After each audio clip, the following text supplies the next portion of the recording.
everyone. My name is Wyatt. This is my buddy Riley, and today we're bringing you a read and tell on Fallout New Vegas All Roads, which is written. The script was written by Chris Avellone, who worked on the game. He was one of the lead writers.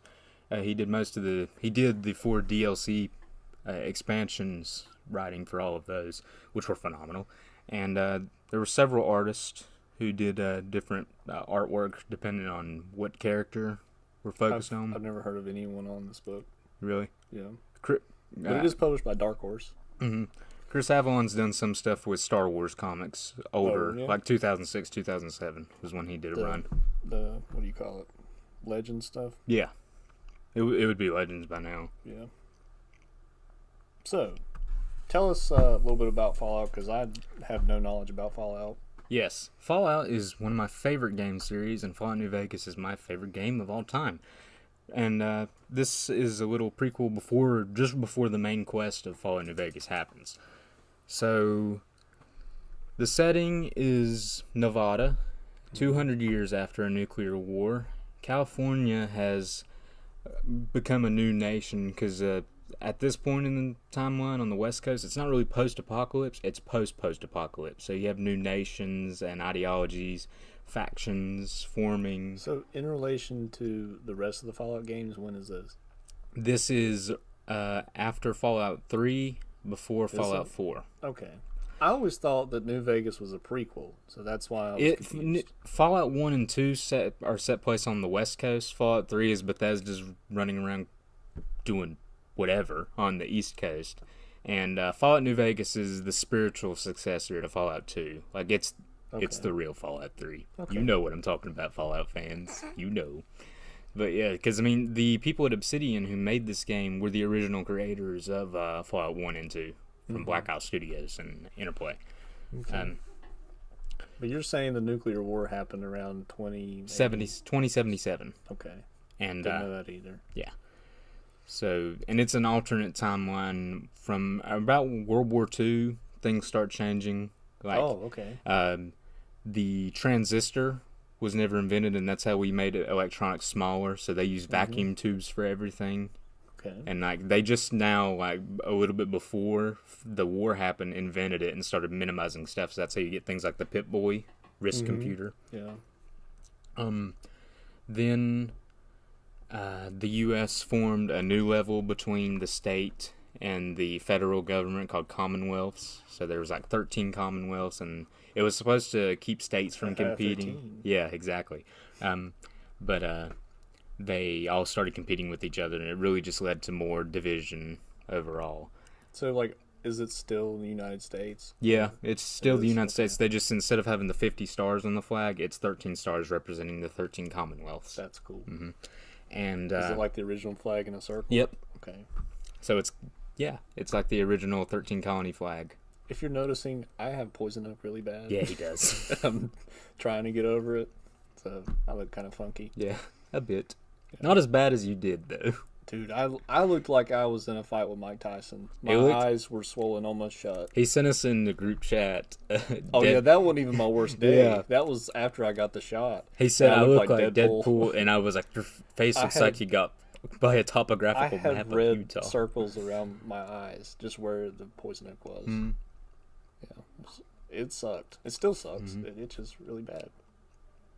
So yeah, and the backstory of Fallout is one of my favorites in all of gaming and writing, because you have the resources of Earth start dwindling a lot faster than it will in our actual timeline, but Europe pretty much collapses when the oil wells in the Middle East run dry, and they really can't get oil anymore, and Alaska really becomes the last source of cheap oil.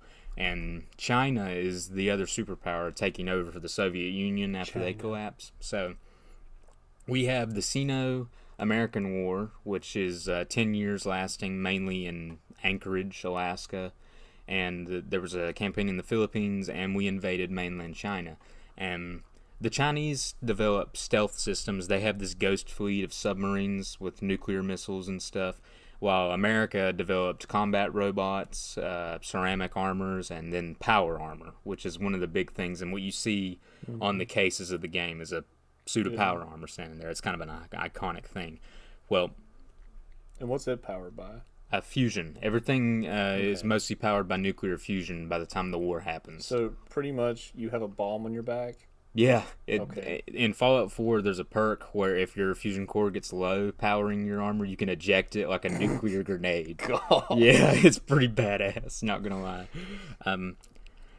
So yeah, that's kind of how America is at the point of time. They pushed China out of Alaska, and no one really knows who dropped the first bombs. Some people say it was China, some people America, some people say corporations who were depending on the bombs actually dropping may have instigated it, but we just don't know. They haven't really come out and said. So I don't know when this comic was written, but like it's basically just a lead into the game, right? Mm-hmm, exactly. Just to get you like excited for the game, I guess. Yeah, it came with the Ultimate Edition and was a separate thing. Did it? Okay, yeah. That's cool. Really, I would only recommend this for real Fallout fans. Yeah, because I mean it's short. I would agree with that. There's not much here. Mm-hmm. So one of the other big things of Fallout that the first game really goes into, and the second goes into too. It's prevalent in all of them, but Project Safe House, which was done before the war, they built these underground vaults, which were supposed to save a number of the population, but there was a secret. These vaults were going to be running experiments on controlled populations because the elite, the businessmen, the scientists, the president, everyone really high up in the United States wanted to eventually build rockets and get off of the nuclear wasteland Earth and colonize a new world. And they needed to know how isolation would affect human population centers. So they have found this new world? No, they never get the chance to. Oh, okay. Fallout 2 is you fighting them. Okay. Yeah. They formed the enclave. I'm just saying, I probably wouldn't go out there unless I saw something. You know? Yeah. Oh, let's just go. We'll see what happens. Yeah. You know, load everybody up. Better than here. I mean, no death clause for one. But I mean, you were right. You told me that the art was pretty good in this, and it is. It's pretty good art.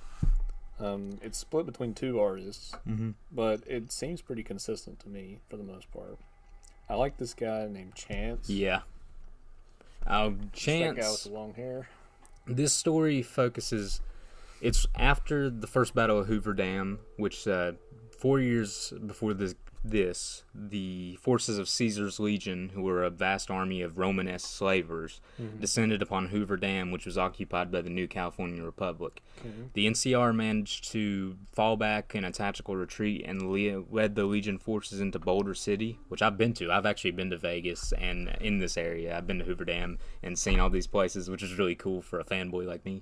And they pretty much packed the town full of explosives, sniped all the officers as they advanced, and when the Legion descended into the town, they blew them up and then counterattacked and beat them across the river. Unfortunately, they're led by General Oliver, and his strategy is called wait and see, so they didn't really follow up on this. They've just been kind of waiting in their positions for 4 years while the Legion builds strength to try and take the dam again. So, through it all, the city of New Vegas has been open for business, and it is untouched by the bombs that scorched most of the world. And it is run by police robots, rehabilitated tribals, which Benny is, who's one of the main characters in this story, is a leader of a group of these tribals called the Chairman. And they're all under... The guy with the suit? Yeah, the checkered suit. They're all under a man named Mr. House, and Mr. House is like 200 years old. He was alive before the war, kept alive by unholy longevity technology. He was the CEO of Robco Industries. He was a self-made billionaire. He supplied robots for the military. The Pit Boys that the protagonist uses in every Fallout game is a Robco product. So, I mean, he's super rich. And he runs Vegas. So that's where we come into this story with Benny, who leads the Chairman, and he is going after a courier who's, we don't really know what he's carrying in this story, but he hires some great... I'm assuming that's the very kickoff to the game. Yeah, though, right? it is. Okay. You are that courier. Oh, okay. And that's the player character. And the Great Khans are a tribe, and they originally were founded in the exact same city, the same area of the founding city of the new California Republic. They were a raider gang, and they got wiped out in Fallout 1 by the Vault Dweller, who's the player character of that game. Then they become the new Khans in Fallout 2, and they interact with the player character there, the Chosen One. Then we have these new Khans called the Great Khans, is what they go by now. And when the NCR first started coming into the Mojave, the Great Khans took pot shots and raided them, and the NCR had enough, and they found their camp at Bitter Springs and went in to take them down, pretty much.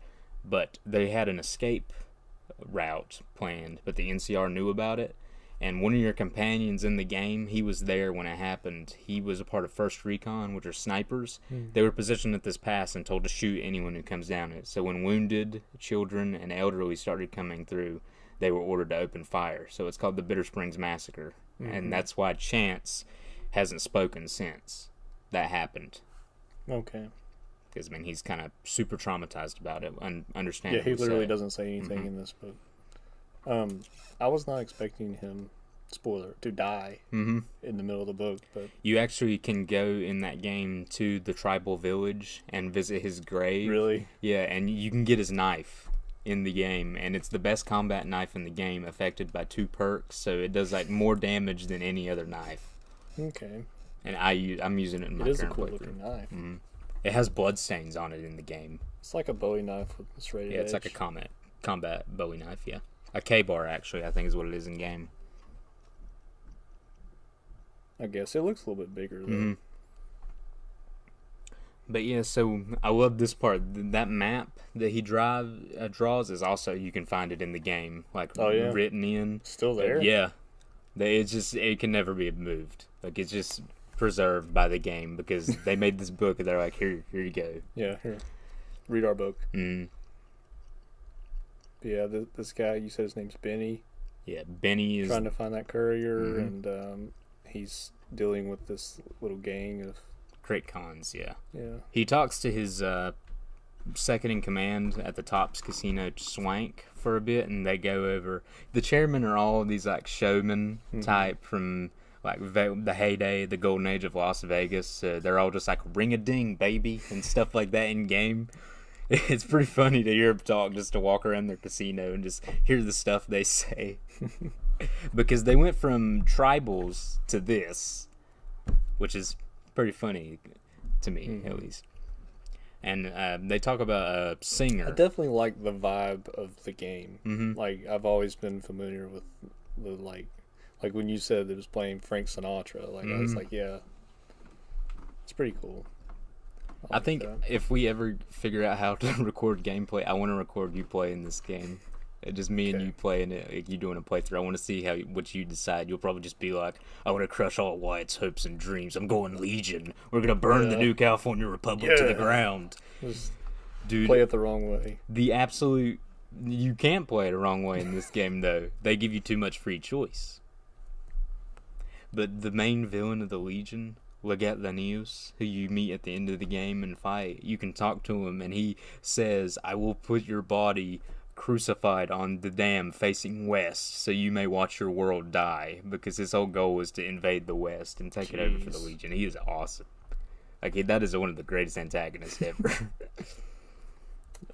But they're like, they come across this one tribe. I don't remember what they're called. They don't really have a name. It's just called, they find a tribal village that's being under attack. Ram skulls. Yeah, those are the Fiends, and they're a tribe of raiders, and they're all hooked up on drugs. Well, Chance sees this, and he decides to jump in and start killing everyone. He gets a flashback to Bitter Springs, so... Yeah.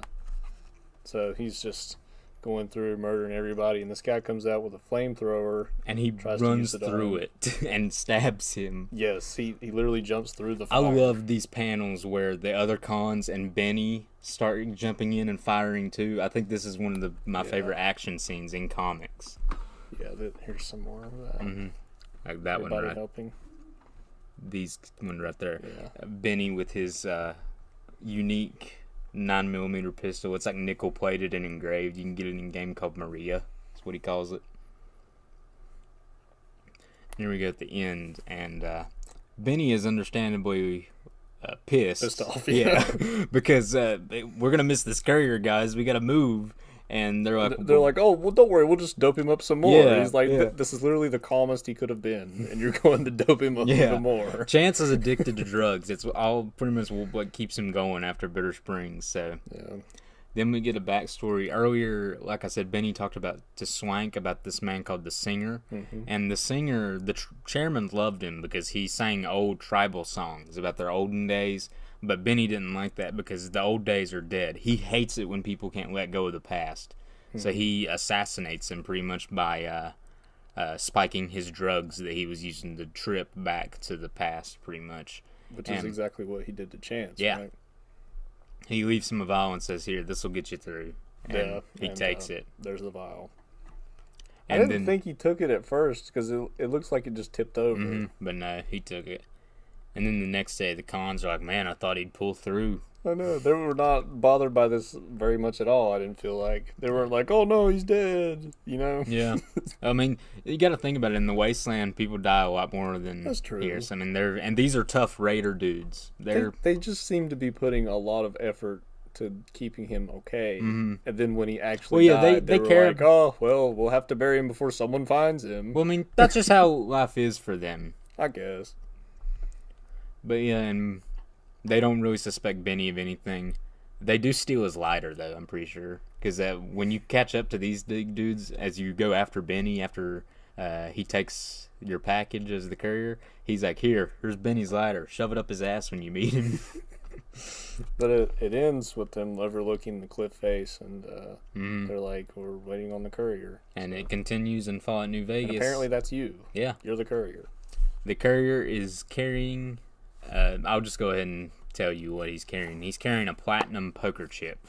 And it's been ordered by Mr. House, and he's one of 6... You are one of 6 couriers who are delivering something. You're the one whose package actually matters, though. The rest are just fuzzy dice and just random items.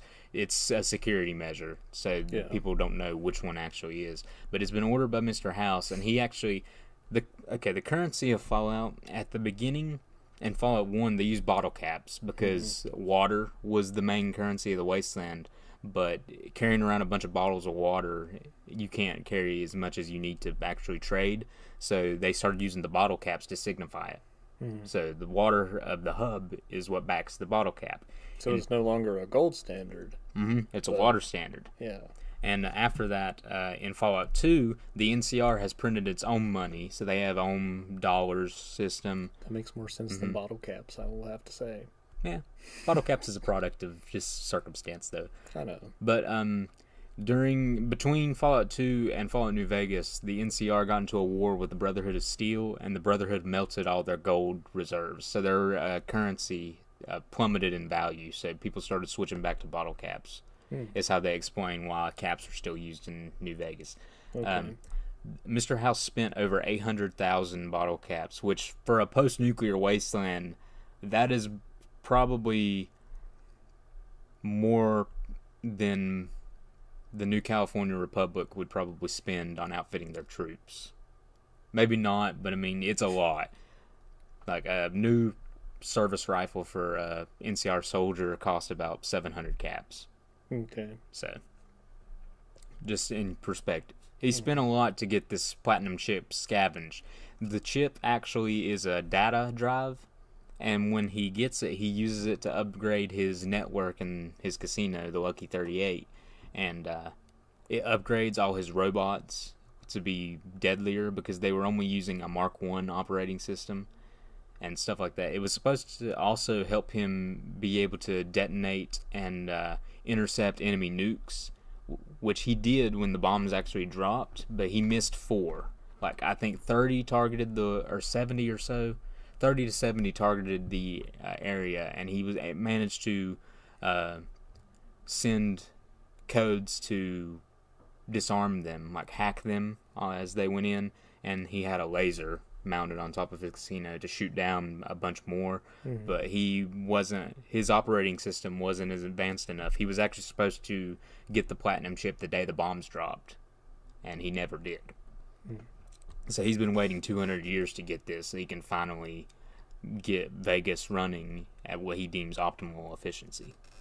So overall, what would you rate this story just by itself? Like I know that it ties into your favorite game, but objectively speaking, just by itself, it's short, but I mean the artwork is good, the script is good. I would give it a 7 to 8. Okay. I'm not a Fallout fan at all, so my rating's going to be a little low. I just, for about half the book, I felt like it was a lot of stuff that I just didn't know. It kind of throws you in. Like, there's all these different factions and groups, and they're talking about a lot of things that I had no idea about. So I'd probably give it a 6. The action was really good at the end. I like that. It just seems like Chance was the main character, and then he died with like 20 pages left, and you're like, oh, okay. Yeah, a bit. So, but yeah. For a Fallout comic book, which is, I'm pretty sure this is the only Fallout comic they've ever done, as a lead up to the game, like as a Fallout fan, I think this is a must-have if you like New Vegas. Okay. Just to read it, because I mean... But you think it does a good job to get you into the game? Oh, definitely. Okay. And it ties into those locations in the game. The map, the tribal village, and Chance's grave are all in the game. Would being familiar with the first 2 Fallout games prepare you for this?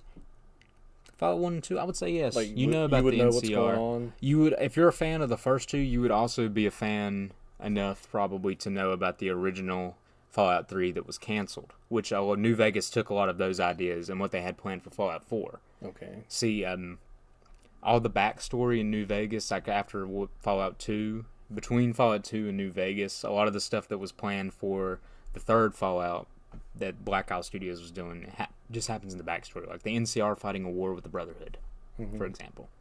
Okay. Well, that's the book. Hope you guys enjoyed, and we'll see you next time. Bye-bye.